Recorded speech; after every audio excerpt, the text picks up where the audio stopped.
Good morning, big family. I'm going out to dig. Dig what? Dig compost. I've got to get this compost going. I've got plants that are almost ready to come out of their little containers. They're waiting anxiously in the greenhouse. I have exhausted all my patience waiting on the spring and waiting for planting, and now the time is almost upon us. So I've got to get the compost in the ground. I've got to get these garden beds all finished and ready. I've got to get my sun hat on so I don't burn. I'm going to get my cloth to put around my neck, and I'm gonna go sweat and work hard this morning. But first I wanted to show you something awesome that I found outside. Oh, do y'all know what this is? It looks like a black egg, right? That's exactly what it is. It's a black cayuga egg. So the young cayuga ducks, when they first start laying, their eggs come out black, and eventually they turn that, white pearl color. It's like an off-white. It's a pearl color that is a regular, color of a duck egg that you know of.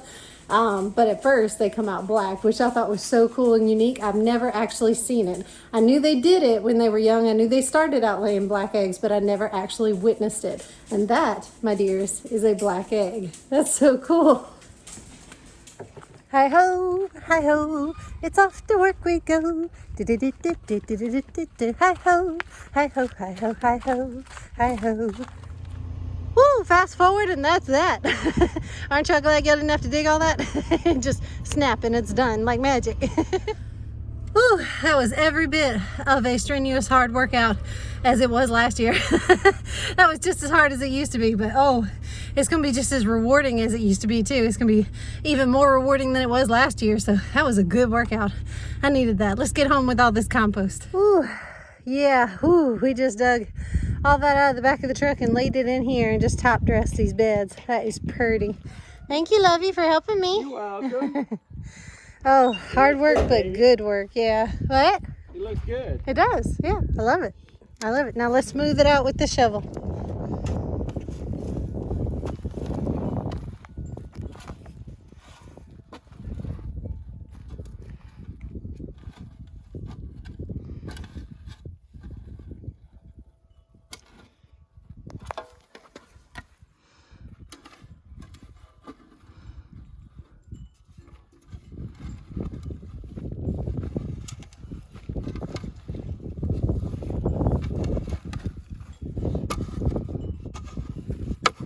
So apparently now we have this broody mama sitting on this nest that was hidden on a shelf back here in the barn.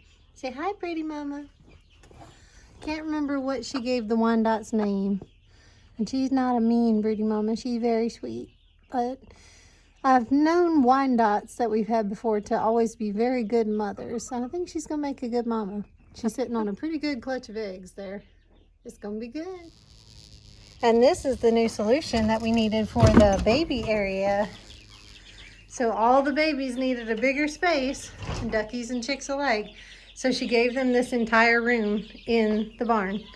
And she made sure, that area is protected, of course, with the chicken wire. And the geese used to go to bed in this room every night. This used to be the goose room, but they're gonna have to be kicked out now because the babies have taken over this area. They need the space. They need to be able to run around and flit and fly. And the little tiny brooder we had them in just was getting too cramped too fast. So now they got room to breathe and run. You happy now, little babies? Are you happy? Yeah? This is a lot better, huh? Y'all got a lot more room in here. Oh, pretty babies. I hope most of these are hens. It's okay if we got several roosters, of course. These are all straight run, but I hope for more hens than roosters. As does everybody, I'm sure. Y'all are too cute. And those ducklings are getting so big, y'all see them? They are growing so fast. They're pretty. Speaking of broodies, so back here among these buckets that we just don't, these are empty buckets. We just ignore them most of the time. They're behind this cage here where the ducklings used to be. We found not only a few chicken eggs back here, but we found our first goose egg. Mama Goose has laid an egg, y'all. Spring is in the air, and I truly hope she sits on this nest and hatches out goose babies. But we're gonna go ahead and take these chicken eggs away because we don't want her to hatch chicken babies. We got plenty of chicken babies. I want her to hatch goose babies. So I'm so glad I found her nest, and she likes this place and feels safe behind here. So I'm just gonna let her do her thing. Oh, broodies everywhere. Broody mamas Avery, this what have you spring. got? So I have three chicken eggs under each mama. Oh, and wow. then I put one duck egg under this white mama. Oh, my goodness. Yep. They are broody as can be. They have Broody not left the mamas. nest. Oh, my goodness. We're going to have This is babies Princess. everywhere. That's Princess? This is Princess. Okay, and what's that one's name? I'm not sure. That's the white one. Okay, let's call her Snowball. Yeah. All right, Princess and Snowball. Yeah. Y'all gonna be good mamas? Oh, poor David, don't little touch sweet. me. I gotta hatch these eggs. Let's see if you So- got any eggs that shouldn't be under here. I was about to say, so you're taking Oh, the... yeah. You got way more than 3, honey. Oh, no. So No, you can't take them back. she's like, Yeah, I like mine. that Those are mine. Those are mine. So you're taking the recent Yeah. fresh eggs and leaving her those specific Yes. 3 eggs? She only gets 3, huh? She only gets 3. Oh, you only get 3 babies, honey. Sorry. You only get 3. She said, but I want them all. Yeah, she would take a Watch, million she'll, eggs she'll, if you gave her. she'll slide them back under. There you go. Get them situated, Mama. She said, wait, there's one peeking out. Get them comfy. Yeah, get them situated. It's so satisfying. You put an egg in front of them and they'll just go, Mhm. shoop. And do you give Snowball 3 eggs too? Mhm. Only 3. And she has a duck egg. So that's And 4 duck eggs egg, in yeah. total, but 3 chicken eggs. Okay. And we're going to take all the freshly laid That's ones. good, mamas. All Let me right. take these. Good luck with your 3 babies. Thank you Yeah. for your donations, everybody we'll else. See these, we'll see these mamas back in a month. Yep, in 3 weeks we get to check on babies.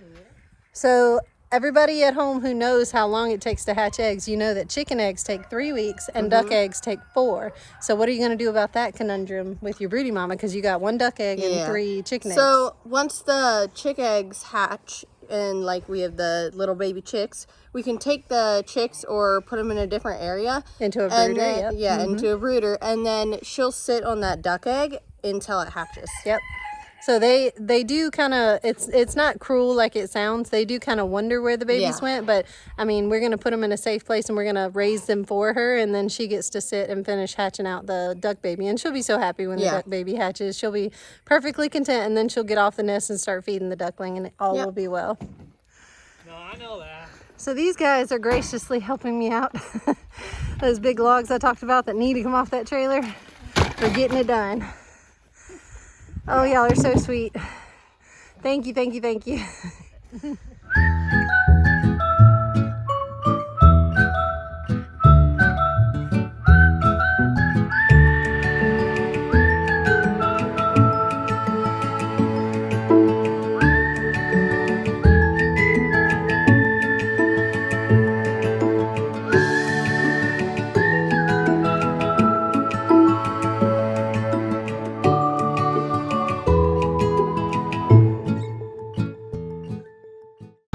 I feel like maybe I need to explain a little bit. It is the next morning, but I wanted to tell you guys that the 2 young gentlemen that were out here helping me with this, those are the missionaries from our church.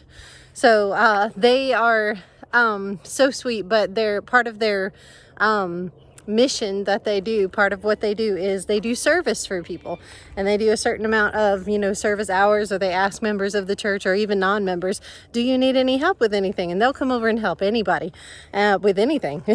So if I needed house cleaning or just whatever, so I told them I needed some help with this garden, and they were like, yeah, man work, like some tough stuff, and I told them, bring gloves, it's rough on your hands, and they hopped right over. They were so sweet and so helpful. I cannot be more grateful for that help, because that's one part of the garden that I cannot do by myself. I'm just one woman that I can't lift these logs by myself, and Wes has all this work to do. He's not available a lot of times, and my daughter's boyfriends have school and they have jobs and they have lives, and a lot of people are busy and they're not available to help me. So it is at least a 2-person job, if not more. So I was so grateful for their help and their time and their dedication to help me get this wall up, and that was huge. That was huge progress in my garden. So I wanted to explain that's who they are. They are the missionaries of our church, and they were doing service work for me, and that blessed my life greatly. And y'all, look at all this progress. Look, The wall is up, like I got it around that stump. That's one of the problems I was having, was I was running into that stump right there into the weed fabric. So they had to kind of curve it around it, and they connected it to the other wall. Now, the rest of it does need to be built. There's some missing pieces along this wall and down there. That's the last bit of the wall that needs to be put together. There is a little bit more work before the whole wall is complete, but they did a huge side of it. Like this whole side is done, and I can fill it in, and I'm gonna do half wood chips, half compost, and then grow everything inside of it. And that is the idea, for it to be like a living wall. It's gonna be a whole living garden around here. So it's gonna have, you know, it's full of just different things, stones and wood and brick, and it's gonna have raised bed gardens, but it's also gonna have pots of growing things, and it's also gonna have the wall and the trellises and the tunnels, and I want greenery everywhere. I want growing things and living things everywhere in this garden, and I can see it coming. I can see it coming together. It's close now. It's getting real. It's close.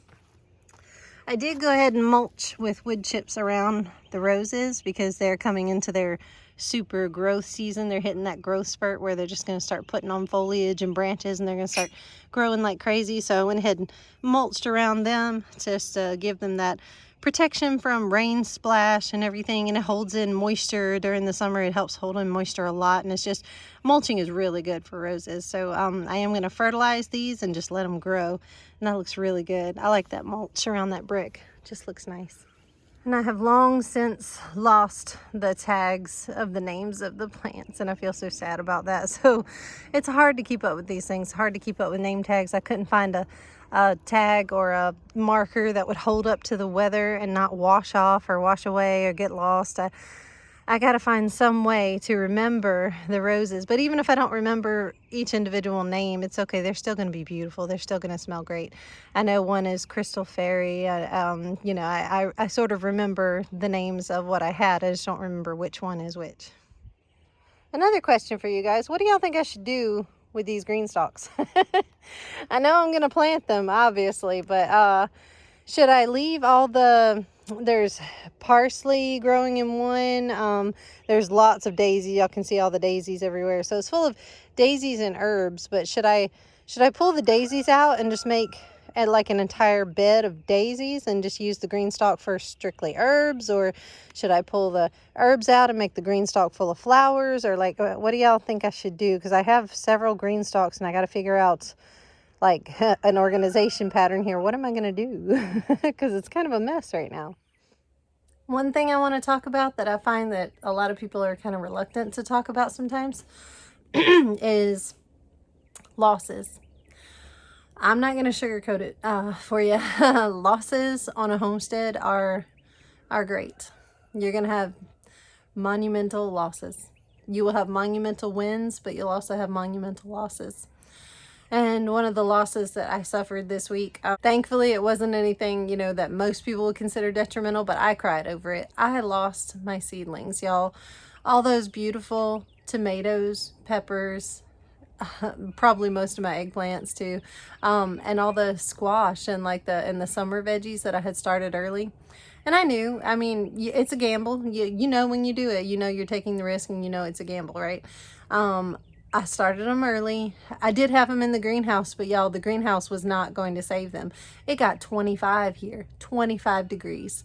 There's, other than like putting a heater in your greenhouse or taking some drastic steps, there's not much that you're going to do when it gets down in the 20s. Not much you can do to save little delicate seedlings. The greenhouse did not save them. And I took a hit. I took a loss. All those beautiful tomatoes I was excited about, I came out here and they were just dead. They were just wilty, droopy, turned black, dead. Wes is here. If y'all can hear the truck pulling up behind me in the driveway, he's home. He's here. But I just wanted to talk to you about there he is. Suffering the loss, you know, taking the hit. In a garden, you're gonna lose a crop sometimes. You're gonna take that gamble and you're gonna lose. And it's gonna suck. Like I said, I cried. It got me emotional. I put all that time and effort and energy into it. I was so excited. I thought it was gonna work. I really thought we were in the clear. But if you don't take the risk and you wait and you're patient and you're willing to not start them that early, then you're gonna be fine. And it's okay if you don't get that head start like you're wanting to. At least you're gonna be safe from the frost or safe from the loss that I'm feeling right now. It depends on if you want to take the risk. Sometimes it pays off, sometimes it doesn't. And you're gonna have that hit sometimes. Sometimes a crop will fail in the middle of the spring or summer when it's warm and sunny, and they'll just die on you and you don't know why. Sometimes there's no explanation. You just can't get a plant to grow. You just can't get it to grow. And you're gonna suffer the loss of it. And you probably put a lot of money and time and energy and everything into that plant, and it just died on you. And you're like, why? And it hurts. I know it doesn't hurt as bad as like you lost a family member, but it's like, man, like I'm gonna be grieving these seedlings for like a week or so, and I've got to restart and I've got to make myself do it. And that's the part where it's encouraging to me to keep going, because there is hope for the future. You just start again. And I know you gotta buy the seeds, or if you save seeds, you gotta pull out the seeds, you gotta start over, you gotta do the whole process again. I know. And that's probably a daunting task. Like, I gotta wait again to get the beauty that I had back. Yes, you gotta start again. You gotta do it again. But that's the hope of the future, is that there is a chance to do it again. The season is coming. It's now warm. We're not gonna have a frost like that again unless some freak accident weather thing happens. We shouldn't have a frost like that again. I think we're in the clear. From now on, it's smooth sailing. It's going to be successful now. It's going to be good. That gives me hope to continue forward, that I can try again. The season is here. It is time now. It's okay. I can go ahead and restart all those seeds. It's going to be wonderful. So don't lose hope. Don't lose the faith, y'all. If you tried and you failed, it's going to be good. Moo Moo came to say hi. Say hi, Moo Moo. Tell him see you on the next one. All right, I love you guys, and I'll see you soon. Bye.